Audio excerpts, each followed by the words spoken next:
Good morning students. Let's start our today's lesson. The revision of chapter number 12 electricity. इसका कुछ part हम पहले कर चुके हैं. आज के लेसन में हम स्टार्ट कर रहे हैं Ohm's law. What is Ohm's law state? According to Ohm's law, the electric current flowing through a conductor is directly proportional to the potential difference across the two ends of the conductor when the temperature is same.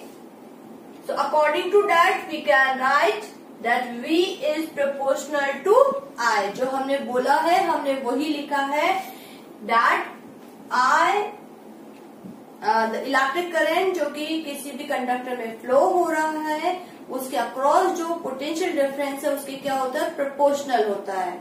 और वही हमने लिखा that V the potential difference is proportional to I electric current. Condition क्या है that the temperature is constant.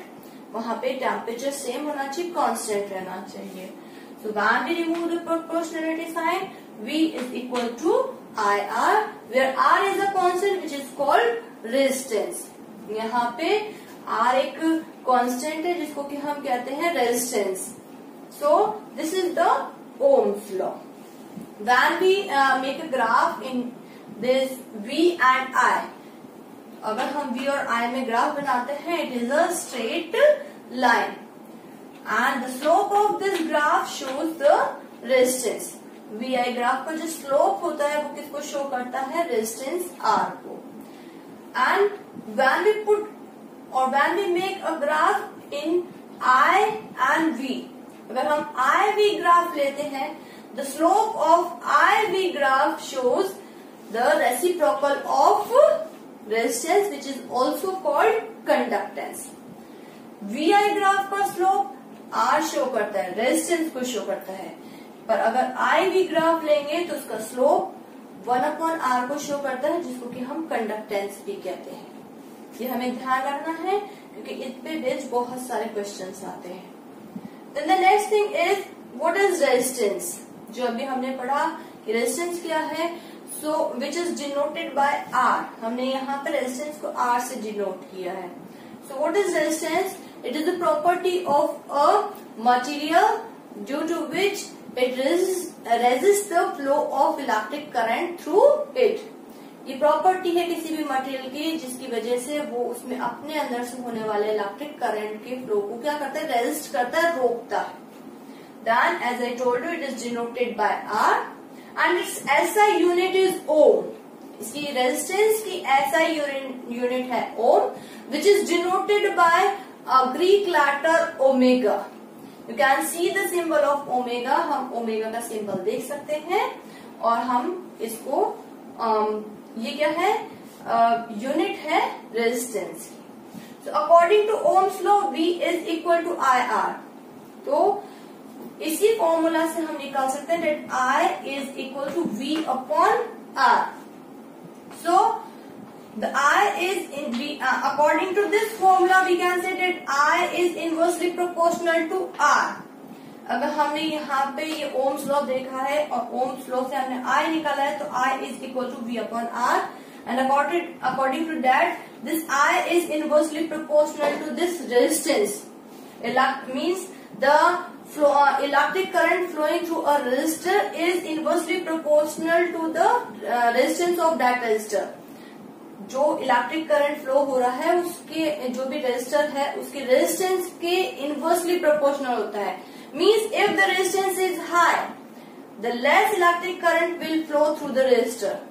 If the resistance is less the more electric current will flow through the resistor. Resistance अगर ज्यादा है तो कम electric current flow करेगा और अगर resistance कम है तो ज्यादा इलेक्ट्रिक करंट फ्लो करेगा. So sometimes we have to increase the electric current or decrease the electric current in the circuit without changing the voltage source. कभी कभी हमें सर्किट में क्या करना पड़ता है इस इलेक्ट्रिक करंट को क्या करना पड़ता है चेंज करना पड़ता है और हम ये नहीं चाहते कि जो हमारा वोल्टेज सोर्स है हम बैटरी है उसको किसी भी तरीके से चेंज करें या टच करें. So what we have to do, we have to change the resistance. because as I told you, this I is dependent on this R. So if it will change the R, automatically I will change. So to change the I, we have to change the R. And this R can be changed by a component which is used in the circuit. एक component होता है हमारा electrical component जिससे कि हम इस R को change कर सकते हैं. That is called rheostat of variable resistance, जिसको हम variable resistance या rheostat कहते हैं. And its symbol you can see it is shown by this symbol or by this symbol. Rheostat को हम इन दोनों symbol से show कर सकते हैं. तो rheostat is a component by which we can change the resistance, and by changing the resistance we can change the electric current without changing the voltage source. Then the factors on which the resistance depends. अब हमने resistance पढ़ लिया है कि जो भी वो है हमारा रेजिस्टर है, उसमें कोई भी हमारा जो कंडक्टर है उसमें कुछ ना कुछ रेजिस्टेंस प्रेजेंट होता है जिसकी वजह से वो इलेक्ट्रिक करंट के फ्लो को रेजिस्ट करता है. सो कौन कौन से फैक्टर्स हैं जिनपे कि ये रेजिस्टेंस क्या करता है, डिपेंड करता है. So we did an activity, हमने एक एक्टिविटी की थी जिसपे and what was the conclusion that the R depends on the length of the conductor. जो रेजिस्टेंस है वो जो भी हमारा कंडक्टर है उसकी लेंथ पे डिपेंड करता है. So R is proportional to L. If the length will be increased the resistance will be also increased. If it is decreased then R will be also decreased. Then R means resistance is inversely proportional to the A, mean the cross section area of the conductor or the wire. Wire जो भी लगा हुआ है उसके cross section area का inversely proportional होता है. If the area is more than the resistance will be less. If the area is less the resistance will be more. तो व्हाट इज द कंक्लूजन कि अगर हमारा थिक वायर है इसका मतलब है उसका क्रॉस सेक्शन एरिया ज्यादा है, और अगर क्रॉस सेक्शन एरिया ज्यादा है तो रेजिस्टेंस कम होगा.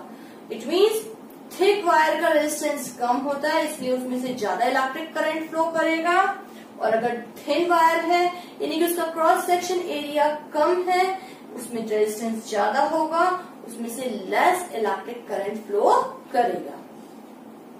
Then it also depends on the temperature and then nature of the material. These are the four factors on which the resistance depend: length, the cross section area of the wire, temperature and the nature of the material.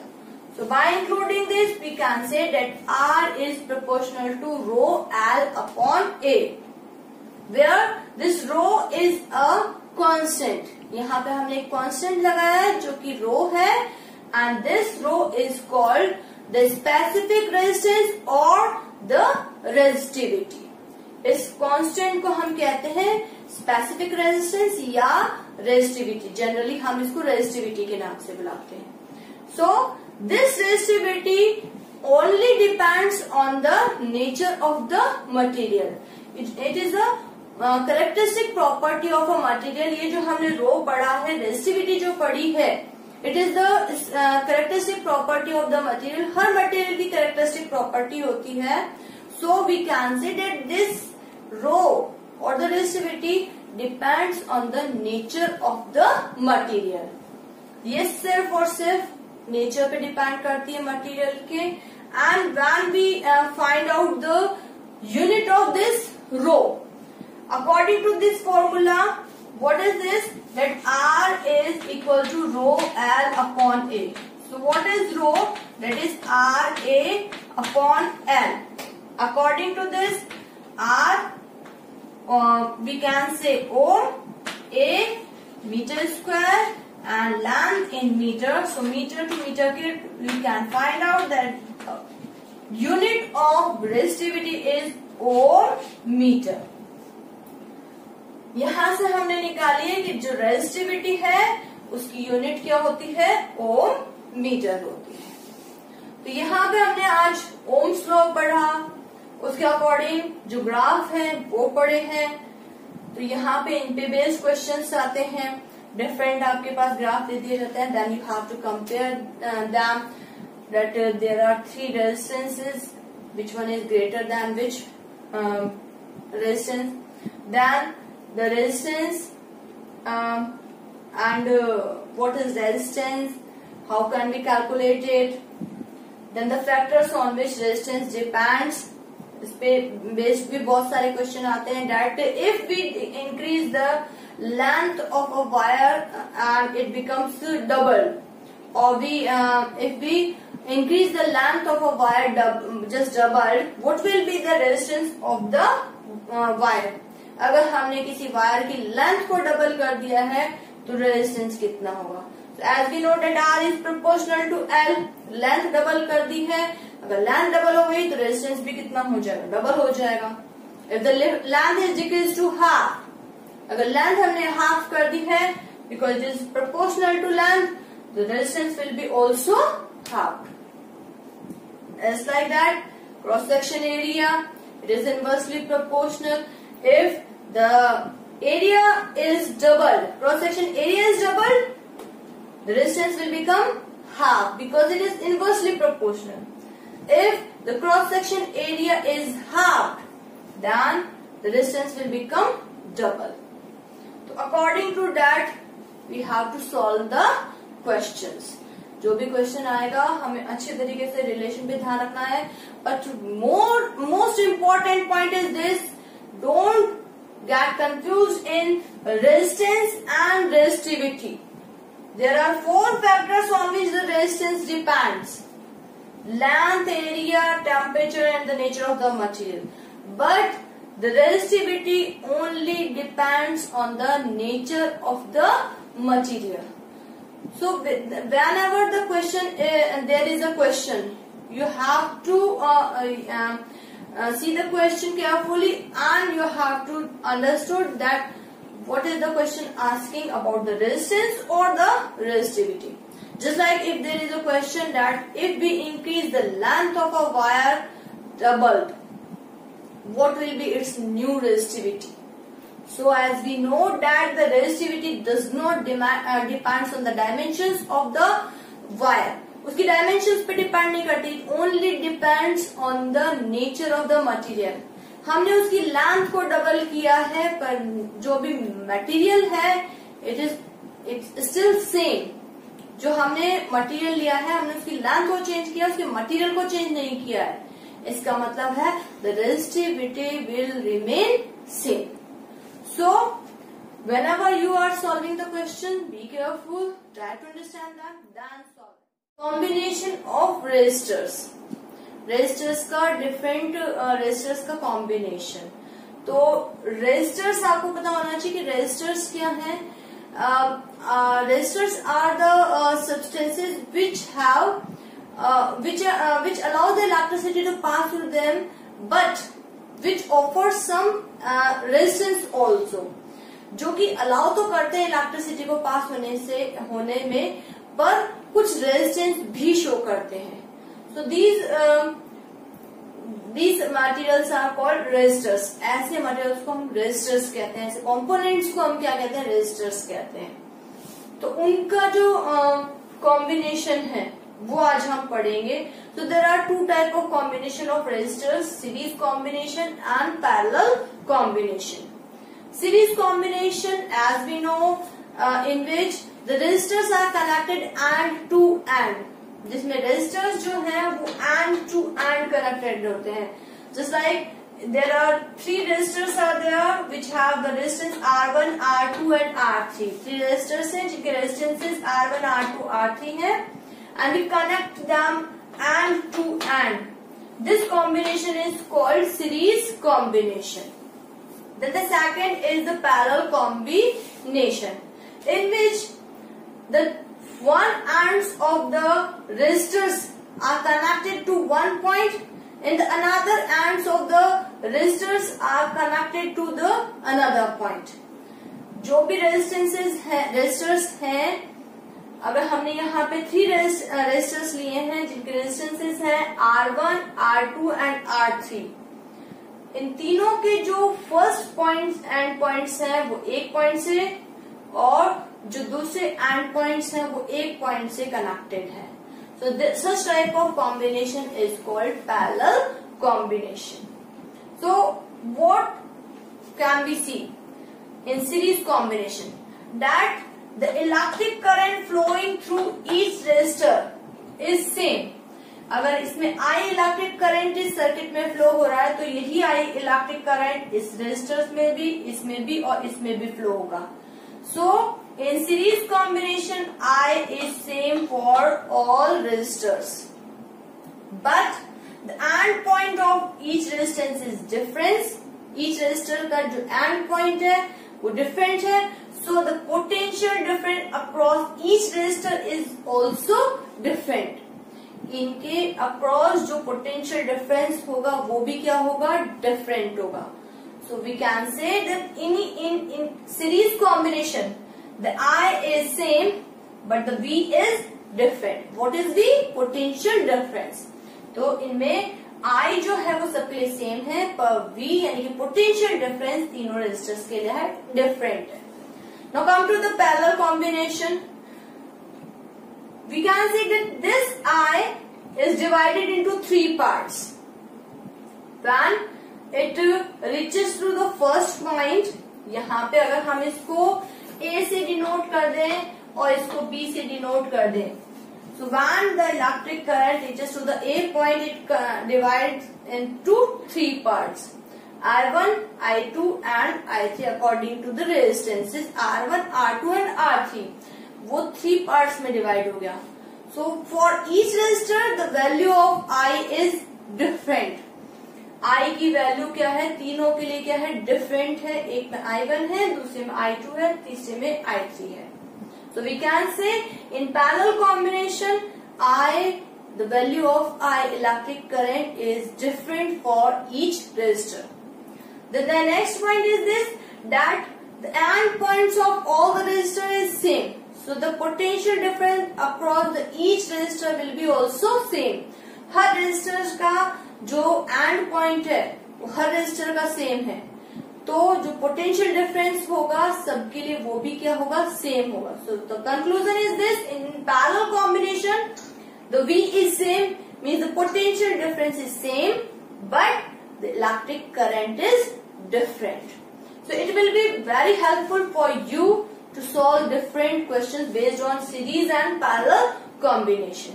अगर ये हर चीज हमने हमेशा ध्यान रखी तो ये बहुत सारे न्यूमेरिकल सॉल्व करने में, बहुत सारे थ्योरेटिकल क्वेश्चन भी सॉल्व करने में बहुत हेल्पफुल होगा.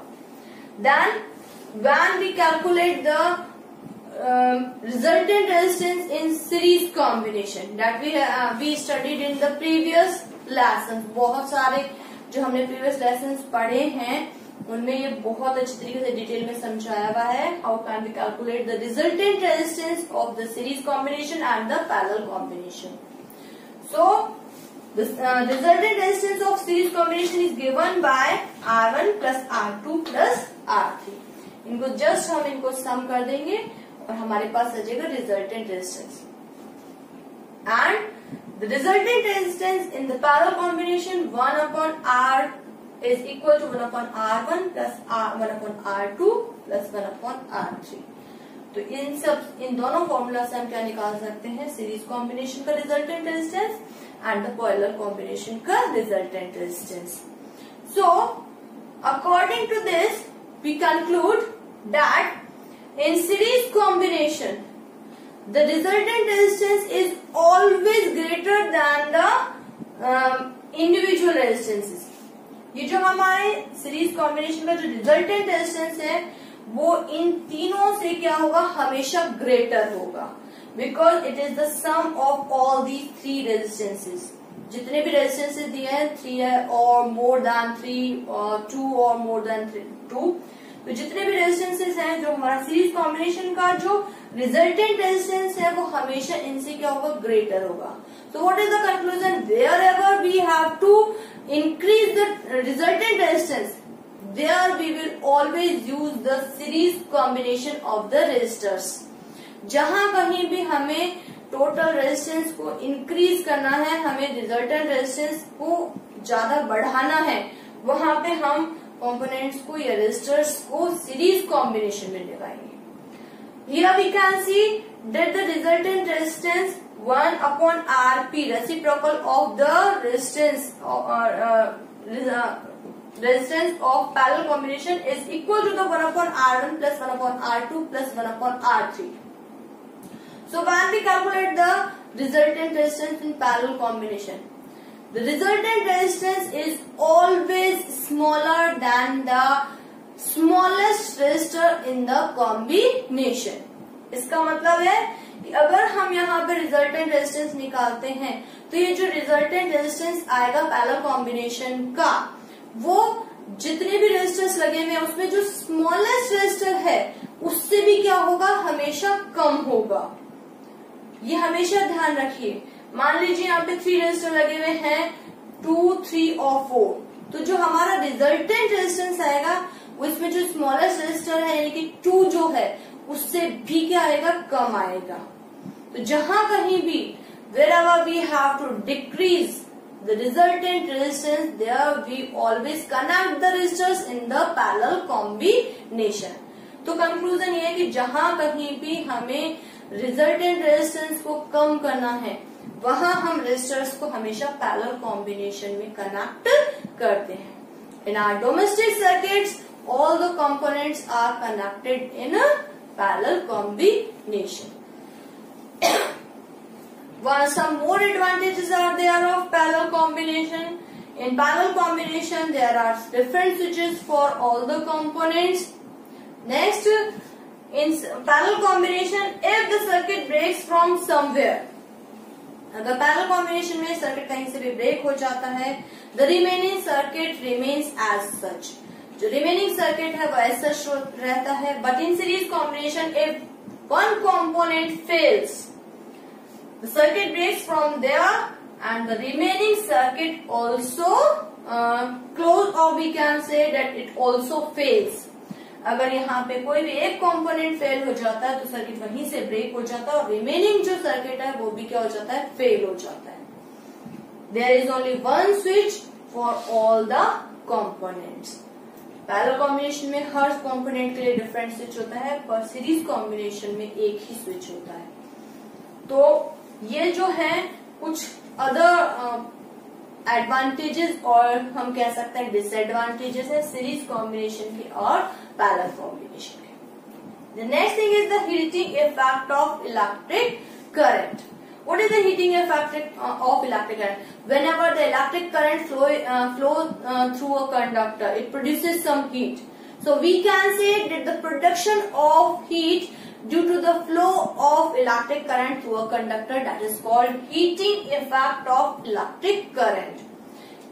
जब कभी इलेक्ट्रिक करंट फ्लो करता है तो वो कुछ हीट प्रोड्यूस करता है, उसी को हम कहते हैं heating effect of electric current.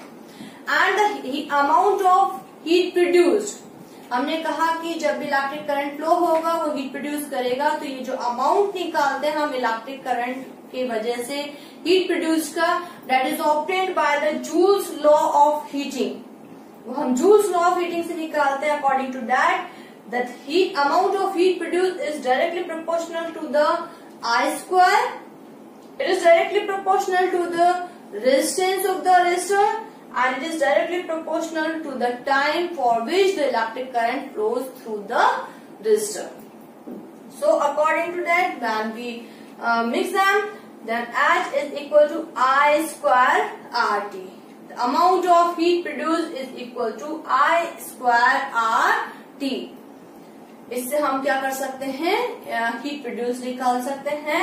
और इसी फॉर्मूला से अगर हम आई आर की वैल्यू रख देते हैं, then we get one more formula, that is H is equal to V I T, and one more formula that is V square T upon are.